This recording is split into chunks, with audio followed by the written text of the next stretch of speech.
You never expect to find a stranger in your kitchen when you wake up, especially if that stranger is the CEO of the company who passes by unnoticed while cleaning the floors at night. For Elena Martinez, this impossible morning arrived on a Thursday in early spring. First, the smell of coffee woke her up. Then the clatter of dishes. Elena opened her eyes on the couch in the living room, and her mind immediately started working. Her daughter Maya should have been sleeping in her bedroom. She hadn't come home from college the night before because of a migraine. For a moment she thought she must definitely be home alone. Elena grabbed the nearest object that resembled a weapon, a lamp, and quietly made her way to the kitchen. Under normal circumstances, her plan was to bring it down on his head without looking. But the scene she saw stopped her. David Whitmore, CEO of Whitmore Technologies, was standing at the stove making an omelet. His expensive suit was wrinkled, he had no tie, and there was a small cut above his left eyebrow. He looked tired and bewildered, but he was preparing breakfast as if he belonged there. This was a very interesting situation for Elena. After getting over her initial shock, Elena asked, "What are you doing in my house?" David turned quickly, almost dropping the spatula. When his eyes met Elena's, a look of bewilderment appeared on his face. I don't know. I woke up on your couch an hour ago. I don't remember how I got here," he replied. Things were getting really interesting for both of them. Elena gripped the lamp tighter. "You woke up on my couch?" she asked again. "Yes. I checked the bedroom. The girl was asleep. I didn't disturb her, and I found my wallet and phone on the nightstand, but nothing else. The car keys were gone, and there was no explanation." He carefully placed the spatula on the table. "I know how this looks, but I swear, I don't know what happened," David said. His mind was racing, trying to make sense of it all. Elena studied him. David Whitmore was 42, white, and one of the wealthiest tech CEOs in the state. More importantly, he was a man who had built his fortune with ruthless efficiency, firing employees for no reason, making racist comments about those people who didn't share his work ethic, treating the cleaning staff as if they were invisible. In other words, he was a man who was not well liked and who looked down on and belittled most of the people around him. Elena knew this because for 3 years, 5 nights a week, she cleaned his office while he worked late into the night. She had overheard his phone calls, his meetings with managers, his dismissive comments about employees who played the victim card. It was a familiar situation for Elena, and now she stood in his kitchen, vulnerable and confused. "You're Elena Martinez," David said slowly, recognizing her. "You work in my building, on the night cleaning crew," he said. "I'm surprised you noticed," Elena said coldly. "You usually walk right past us as if we were furniture," she replied somewhat critically. David frowned, but didn't argue. "I need to understand what happened last night. The last thing I remember is leaving the office at midnight after the board meeting. Then, nothing. I woke up here," he said. Elena's phone rang. Unknown number. She answered carefully. "Elena Martinez?" said the voice on the phone. It belonged to a woman, cold and professional. "This is Victoria Whitmore. We need to talk about last night," she said. No one could make sense of what was happening. Both Elena and David asked themselves what could have happened last night. Elena's blood ran cold. Victoria Whitmore, David's younger sister, COO of Whitmore Technologies, known for being even more ruthless than her brother when it came to protecting the family's interests. "I don't know what you're talking about," Elena replied. "Don't play games. My brother spent the night at your apartment. A very convenient situation for someone in your position. I'm sure you see the opportunity," she said. But Elena really didn't remember any of it. The contempt dripped like acid. Elena felt the familiar sting of rejection, judgment, being reduced to a stereotype. "Are you accusing me of something?" she asked. "I'm offering you money. $20,000 to sign a confidentiality agreement and forget what happened. A generous offer for someone cleaning toilets for minimum wage," he said. Elena's jaw clenched. A toilet cleaner. There it was. The pure contempt she encountered every day, now amplified because she was black, female, and working class. Elena recognized this conversation from her past life. She had been subjected to such talks many times before. "Victoria," Elena said quietly, "I think you've misunderstood the situation. Is that so? Because it seems like you've taken advantage of my brother's confusion to gain leverage. Sign the confidentiality agreement, or we'll make your life very difficult. You'll lose your job, and we'll make sure you can never work in this city again," said Victoria. "Your brother came to my house uninvited and without explanation. If anyone is responsible here, it's your brother for trespassing," Elena said. She was still trying to sort things out in her head, but she wasn't going to let Victoria walk all over her. After a moment of silence, Victoria's voice turned icy. "You're making a mistake," she said.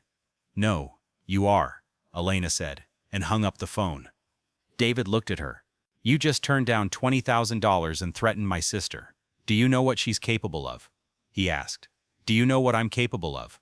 Elena looked him in the eye. I was invisible in your building for 3 years. Do you think I was just cleaning floors? She asked. Elena was speaking plainly. Something in her tone made David pause. What do you mean? He said. While you and your managers were having private conversations, assuming the cleaner wouldn't understand the jargon, I was listening, and recording, and documenting, Elena said. David's face paled. You were recording? He asked. David was trying to make sense of things. It was all getting a bit absurd. Elena took out her phone and played a clip. Victoria's voice, crystal clear. Fire Rodriguez, but make it look like it's for performance issues. We can't let him file a discrimination complaint after what happened. Then another recording. David's own voice. This diversity hiring is killing productivity. We need to find reasons to fire them without causing legal problems, he said. You have 3 years of conversations, Elena said calmly. Every racist comment, every discussion of illegal firing, every plan to circumvent labor laws, all time-stamped, dated, and backed up in multiple locations, she said.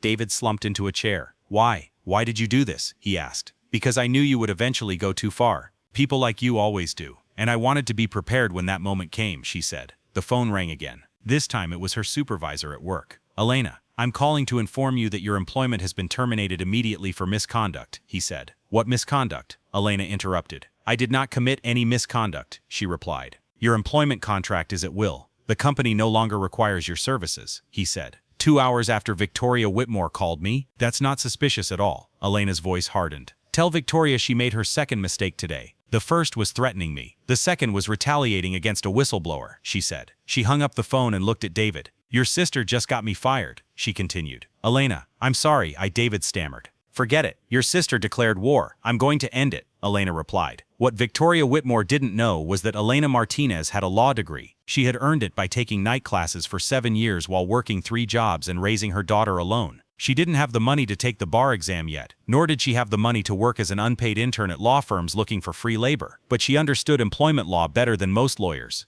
and she had been preparing for this moment ever since she realized that Whitmore Technologies systematically discriminated against employees of color. David, Elena said, pulling out her laptop. I'm going to ask you a question, and I want you to answer honestly. Do you remember what happened after midnight last night? The question hung in the air. He was trying to understand what had happened on both sides. Or did either side remember everything that had happened? No. Completely blank, said David. Did you take anything? Drugs? Alcohol? Asked Elena. A glass of whiskey at the meeting, that's all, replied David. Elena's fingers flew across the keyboard and brought up the security camera footage she had secretly copied over the years. Look at this, she said, showing him the images. The footage showed David leaving the office building at 12:47 a.m. But he wasn't alone. Someone was supporting him, escorting him to the car. The image wasn't clear, but the figure was clearly a woman with Victoria's distinctive profile. Your sister gave you drugs, Elena said flatly. She brought you here, to my apartment. I don't know how she found my address from company files, and left you here to create a situation she could use against me, she said. Everything seemed to be slowly coming together. Or perhaps the events would escalate further. This is madness. Why would she do such a thing? David began to mutter to himself. He couldn't make sense of any of it. Because last week I filed a complaint with the EAOC. A confidential complaint about systematic racial discrimination at her company. Victoria must have found out somehow and decided to discredit me before things went any further, she said. This was truly unbelievable. It was also a clear crime. David stared at the screen. She wouldn't, she's my sister, he said. David couldn't explain this situation to himself. How could his sister do such a thing? He couldn't wrap his head around what was happening. She's protecting a company with 15 pending discrimination lawsuits that she covered up through settlements and intimidation. I'm just the latest threat he's trying to neutralize, Elena said. Elena opened another file. This is my EAOC complaint. 3 years of documented evidence. I was going to do this quietly, through the proper channels, but your sister turned it into something much bigger, she said. Elena was now going to play her trump card more aggressively. Her daughter Maya appeared at the door, looking shocked and worried. Mom, what's going on? Why is there a man in our kitchen? She asked. Maya, go back to your bedroom. I'll explain everything soon, Elena said. Is he the CEO? From work? Maya looked at her mother, then at David, her expression hardening. Did he hurt you? She asked again. She was worried about her mother. No, sweetheart, but his family is trying to hurt us. Go pack a bag. We may have to stay at Aunt Rosa's house for a few days, she said. After Maya left, Elena turned to David. Your sister made a fatal mistake. She thought I was weak because I cleaned up after her. She didn't think that as an invisible observer I could be more dangerous than a visible threat, she finished. But David didn't stop and asked, what are you going to do? Because he was curious. I'm going to do what I should have done weeks ago. I will reveal everything to the public. Every recording I collected, every document, every piece of evidence. What your sister did provided me with evidence for retaliation, conspiracy, and possibly drug use charges, she said. David's phone rang. A message had come from Victoria. I took care of the cleaning lady. She was fired. The situation is under control, the message read. Elena smiled coldly. Your sister thinks she's won. She has no idea what's coming. At noon, Elena sat in the office of Margaret Chen, one of the city's leading employment discrimination lawyers. She had arrived with her laptop, 3 USB drives, and a calm determination that impressed even the seasoned attorney. 3 years' worth of records, Margaret said, her eyes widening as she scrolled through the files. This is extensive, almost obsessive, she said. I knew they would retaliate eventually, Elena explained. I wanted to be prepared, she replied. Elena had gathered so much evidence that she could turn Victoria and David's entire lives upside down in an instant, and she intended to. What would your reaction be if you were in this situation? Margaret clicked on another file. And you documented every conversation, every meeting, with timestamps and backups? She asked. Every single one where discrimination was discussed, planned, or implemented. I also have internal emails I salvaged from the manager's recycle bins while emptying the trash, and text messages where Victoria and David discussed how to manage diversity issues without taking legal risks, Elena said. Do you think what Elena did was a crime? She gathered and stored all that information and documentation. Now she's using it. How did you get the text messages? Margaret asked. Elena smiled slightly. Victoria has a habit of leaving her phone locked on her desk when she goes to meetings. The cleaning lady is invisible, remember? People don't keep their secrets around us, she replied. Margaret leaned back, a slow smile spreading across her face. Elena, this isn't just an employment discrimination case. This is a federal civil rights violation, conspiracy, and now, with what happened this morning, witness tampering and retaliation. We're not talking about a settlement. We're talking about criminal charges, she said. Elena simply replied, okay. Do you understand that Whitmore Technologies will fight back with everything they have? They'll try to destroy your credibility, portray you as a disgruntled employee with an agenda? She asked. Elena was prepared for whatever came next. Let them try. I have evidence, not opinion, not complaints, facts. And now, thanks to Victoria's brilliant plan this morning, I have proof that retaliation occurred within 6 hours of the EOC learning of my complaint, she said. Victoria's small mistake had strengthened Elena's hand. David, who insisted on attending the meeting, spoke up. I'll testify about everything. Discrimination, illegal dismissals, my sister's behavior, everything, he said. David suddenly seemed to have switched sides. What he said didn't sound very convincing. Margaret looked at him suspiciously. Why? You're the CEO. This will ruin your company, she asked wisely. Because it's the right thing to do, David said quietly. And because for 3 years, I turned a blind eye to what was happening in my own company. Elena saw it. She documented it while I ignored it. That ends now, he said. Margaret took out her phone. I'm calling the FBI. What Victoria did this morning, drugging you and putting you in a compromising position, is kidnapping and conspiracy. This goes beyond labor law, she said. 2 hours later, FBI agents were reviewing Elena's evidence in a secure conference room. Lead agent Sandra Morrison looked up from her laptop and gazed at her with deep respect. Miss Martinez, this is the most thoroughly documented case of discrimination I've seen in 15 years. You could teach investigative classes.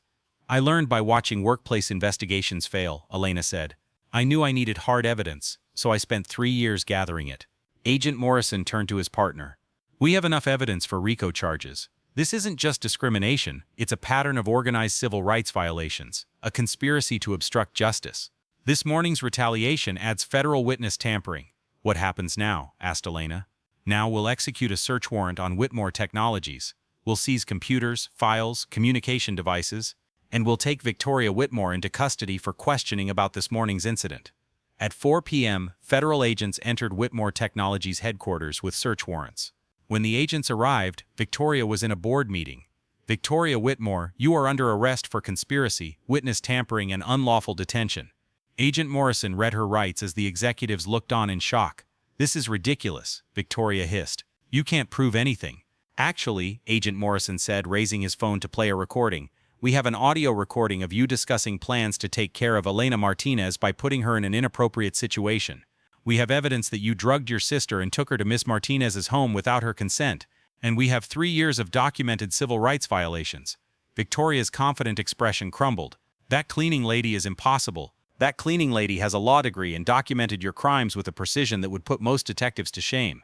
You underestimated her because she's black, female, and works the night shift. A fatal mistake. The media reported the news immediately and ruthlessly. By late afternoon, all news channels were covering the story. Tech company CEO's sister arrested for discrimination conspiracy. Whistleblower cleaning lady brought down company with years of evidence. Elena's phone wouldn't stop ringing. Other Whitmore Technologies employees, emboldened by her courage, called to share their own stories. The EEOC announced it would expand its investigation. Shareholders filed an emergency petition. But the most significant moment came 3 days later, when Elena entered the packed courtroom for Victoria's hearing. The woman who had offered her $20,000 to stay silent now stood in an orange jumpsuit, all her arrogance gone. Ms. Martinez, the prosecutor, approached her before the hearing. Thanks to your evidence, we were able to charge 15 more defendants with civil rights violations. This will change labor law. The judge set Victoria's bail at $5 million. The defendant demonstrated a clear awareness of her guilt by attempting to intimidate the whistleblower and damage her reputation. The court believes she poses a flight risk and a danger to witnesses. As Victoria was led away in handcuffs, her eyes found Elena at the other end of the courtroom. Her gaze held pure hatred and disbelief. She still couldn't comprehend how a cleaner had ruined her. 6 months later, Elena stood in front of the refurbished headquarters of the company now known as Sterling Technologies, following the spectacular collapse of Whitmore Technologies.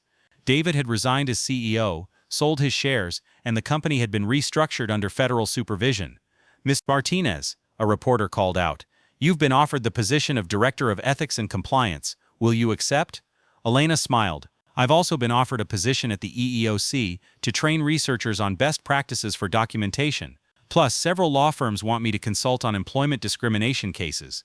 Which one will you choose?" "All of them. I have a lot of work to do." Maya, now 20 and a successful college student, came up beside her mother. "Mom, in 3 years, you did what most whistleblowers never do in a lifetime. You built a flawless case while remaining invisible." An ACLU lawyer approached her. "Miss Martinez, your documentation methodology is now being taught in law schools. You changed the way we think about gathering evidence." "I just did what I had to do to protect myself and others like me," Elena said. "Victoria Whitmore thought she could silence me with money and threats because I cleaned the floors. She never considered that cleaning the floors gave me access to all the secrets in that building." The final settlement was unprecedented. Whitmore Technologies paid $85 million to affected employees. Victoria was sentenced to 8 years in federal prison. 15 executives faced criminal charges. Elena's methods became the gold standard for documenting workplace discrimination. But Elena's most cherished victory wasn't the money or the recognition. It was a letter she received from a janitor in Seattle, who, after reading about Elena's case, began documenting discrimination at her workplace. "You showed us that being invisible doesn't mean being powerless. Thank you for fighting." Elena hung this letter on her wall next to her law degree. Both represented the same truth. Intelligence, preparation, and courage could overcome even the most arrogant prejudices. That evening, Elena and Maya were sitting in their new apartment. It was bigger, safer, but still modest. Maya was preparing for law school entrance exams, inspired by her mother's example. "Mom, do you regret anything? Acting invisible for 3 years?" Elena thought about the question. "No, those 3 years weren't weakness, they were strategy. I learned that sometimes the strongest position is the one people underestimate." Victoria saw a cleaner. She never saw the lawyer, the researcher, the woman who was always 3 steps ahead of her. She saw you as a problem she could handle. She was right. I was a problem. I just wasn't the kind of problem she knew how to solve. Maya smiled. "I want to be like you. Not because you won, but because you never let them make you feel inhuman. That's the real victory," Elena said. "Not settlements or prison sentences. I looked at the most powerful people in that company and didn't accept their judgment of my worth. I was never just a cleaner. I was always exactly who I am right now, someone they should never underestimate." The phone rang. There was a message from David. "We're opening a new company next month. If you're interested, there's an open board position. This time we're building something better." Elena smiled and put down the phone. She now had options, far more than she could have imagined when Victoria Whitmore offered $20,000 for her silence. Because Elena Martinez had learned the most important lesson: real power doesn't come from position or money. It comes from preparation, patience, and absolutely refusing to let others determine your worth. She had been forced to remain invisible for 3 years. Now she would spend the rest of her life ensuring that no one else ever had to choose between silence and survival, and that was worth more than any compromise, any position, any recognition. This was justice, not just for herself, but for everyone who had been rejected, belittled, or told they were insignificant because of their race, their job, or their place in society. Victoria Whitmore had tried to crush her.